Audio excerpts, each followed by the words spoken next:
So today I had the opportunity to talk about this concept of linked lives and our relationship with families in early childhood intervention from birth through age 5. And I want to say it was a wonderful audience today, very engaged. I really loved every single moment. And so in talking to people afterwards, I think there were 3 really important takeaway messages. And the first is the power of relationships. And I talked a little bit today about recent research in the field of social neuroscience.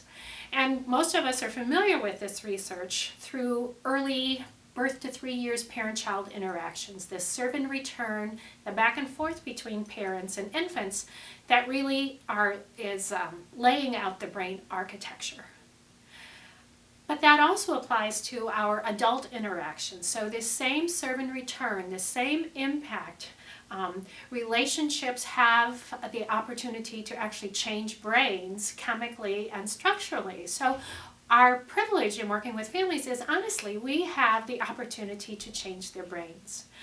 And one of the things that we know about families who have children with disabilities is many of them are under stress. They have stressors that are kind of normal stressors that all families have, but they also have some unique stressors that are related to having a child with a disability. And when people are stressed, it's really difficult for them to learn.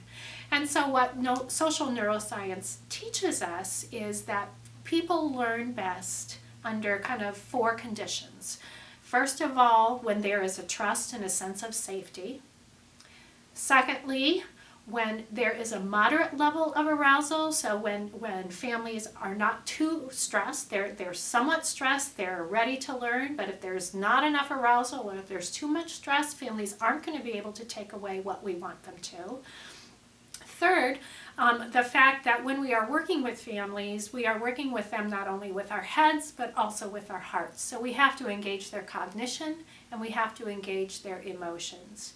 And then finally, one of the most powerful aspects of helping people learn and creating this environment in which we are able to change brains is this co-construction of a new narrative together. So how can we help families create a new story?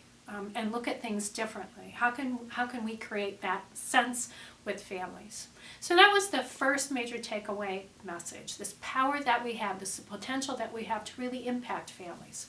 The second was we looked at DEC Recommended Family Practices. And one of the analogies that I used were the work of Robert Fulghum, Everything I Needed to Know I Learned in Kindergarten. So what we did was take those recommended practices, family practices, and talk about them from kindergarten terms. So here they are. Here's what to remember in terms of working with families. Don't hit them.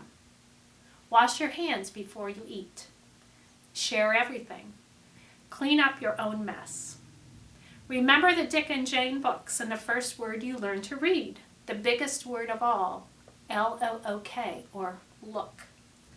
Take a nap every afternoon. Play fair. Live a balanced life. Learn some and think some and draw and paint and sing and dance and play and work some every day. Warm cookies and cold milk are good for you. Be aware of wonder. Don't take things that aren't yours. Say you're sorry when you hurt somebody. Put things back where you found them. And when you go out into the world, watch out for traffic, hold hands, and stick together. And that's really family-centered practices. Thank you.